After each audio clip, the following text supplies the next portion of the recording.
Hi, ನಾನು ನಿರ್ಮಲಾ ಸುರೇಶ್. ನಾನಿವತ್ತು beetroot ಪಚ್ಚಡಿ ಮಾಡೋದು ಹೇಗೆ ಅಂತ ಹೇಳ್ಕೊಡ್ತಿದ್ದೀನಿ.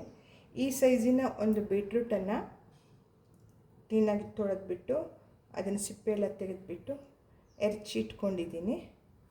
ಆಮೇಲೆ ಇದಿಷ್ಟು ಹಸಿಮೆಣಸು, ಇಷ್ಟು ಕಾಯಿ, ಇಷ್ಟು ಕರಿಬೇವಿನ ಸೊಪ್ಪು, ಇಷ್ಟು ಶುಂಠಿ ಹಾಗೂ ಇಷ್ಟು ಒಗ್ಗರಣೆಗೆ ಒಣಮೆಣಸು ಇಷ್ಟಿಟ್ಕೊಂಡು ಈಗ ಹೇಗೆ ಮಾಡೋದಂತ ನೋಡೋಣ.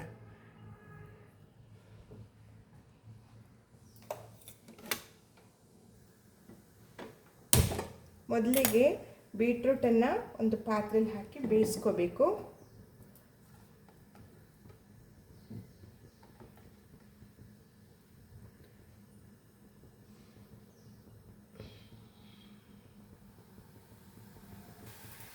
ಸ್ವಲ್ಪನೇ ನೀರು ಹಾಕ್ಕೊಂಡು ಬೇಯಿಸ್ಕೊಳ್ಳೋಣ. ಇಷ್ಟು ಸಾಕು.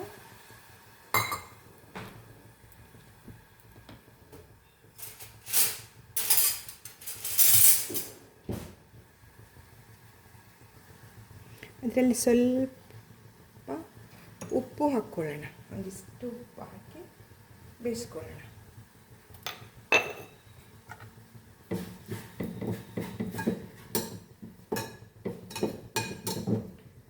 ಒಂದು 5 ನಿಮಿಷಗಳ ಕಾಲ ಬೇಯಿಸ್ಕೊಳ್ಬೇಕು ಚೆನ್ನಾಗಿ.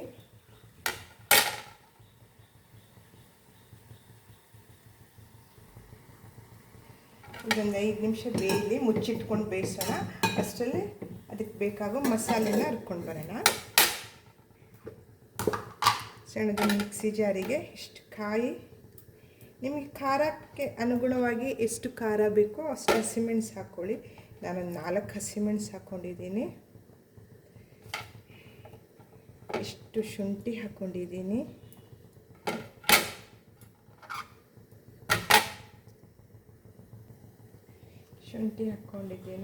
ಒಂದಿಷ್ಟು ಸಾಸಿವೆ ಕಾಳು ಹಾಕ್ಕೊತಿದ್ದೀನಿ.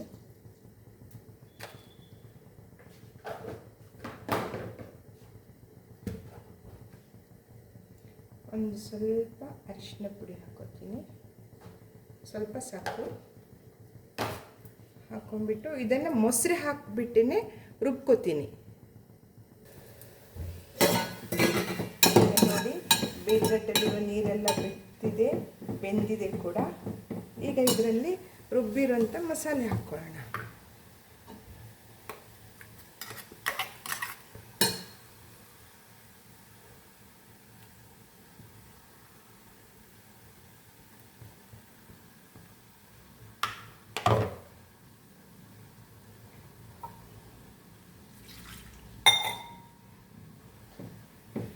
ಚೆನ್ನಾಗಿ ಮಿಕ್ಸ್ ಮಾಡ್ಕೋಬೇಕು. ಇದರಲ್ಲಿರುವ ನೀರು ಬತ್ತೋ ತನಕನೂ ಚೆನ್ನಾಗಿ ಬೇಯಿಸ್ಕೋಬೇಕು. ಮೀಡಿಯಮ್ ಫ್ಲೇಮ್ನಲ್ಲಿ ಇಟ್ಕೊಂಡು ಬೇಯಿಸ್ಕೊಳ್ಳಿ.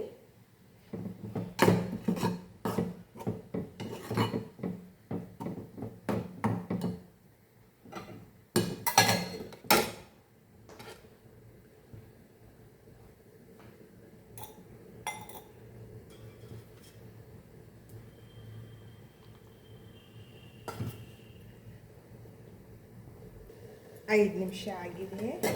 ಈಗ ನೋಡೋಣ. ಇದೆ ಬೀಟ್ರೂಟು ಮಸಾಲೆ ನೀರನ್ನೆಲ್ಲ ಹೀರಿಕೊಂಡಿದೆ, ನೀರೆಲ್ಲ ಕಡಿಮೆ ಆಗಿದೆ. ಈಗ ಇದನ್ನು ಗ್ಯಾಸ್ ಆಫ್ ಮಾಡಿ ಸ್ವಲ್ಪ ಹೊತ್ತು ತಣ್ಣಗಾಗ್ಲಿಕ್ಕೆ ಬಿಡೋಣ.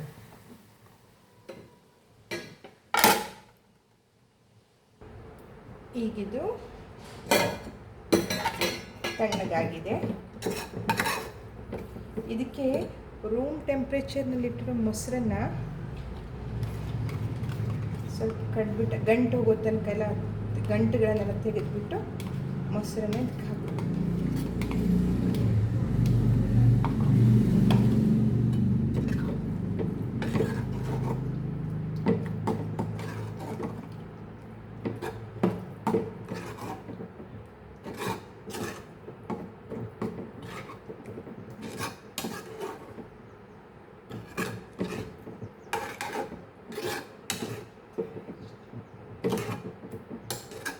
ಚೆನ್ನಾಗಿ ಮಿಕ್ಸ್ ಮಾಡಿಕೊಂಡು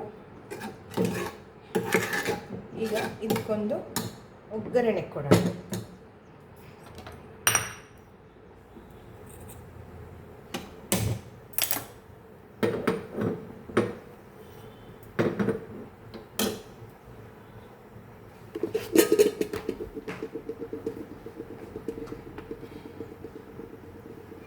ಒಗ್ಗರಣೆ ಒಂದು ಬಿಸಿ ಆದಮೇಲೆ ಅದಕ್ಕೆ ಸ್ವಲ್ಪ ಕೊಬ್ಬರಿ ಎಣ್ಣೆ ಹಾಕಬೇಕು.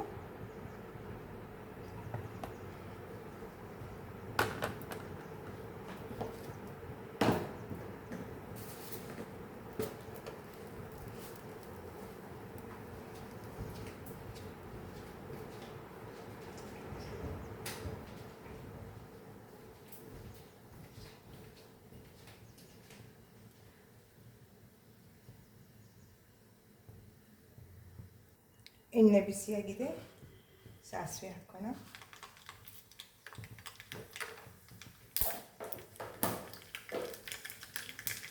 ಸಾಸಿವೆ ಹಾಕಿದ ಮೇಲೆ 2 ಮೆಣಸು ಹಾಕೋಣ. ಮೆಣಸು ಹಾಕಿದ ಮೇಲೆ ಕರಿಬೇವು,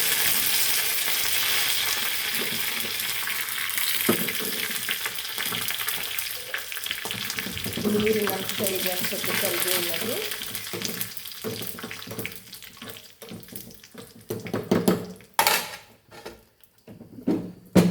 ಈಗ ಇದನ್ನು ಹಾಕಿದೆ.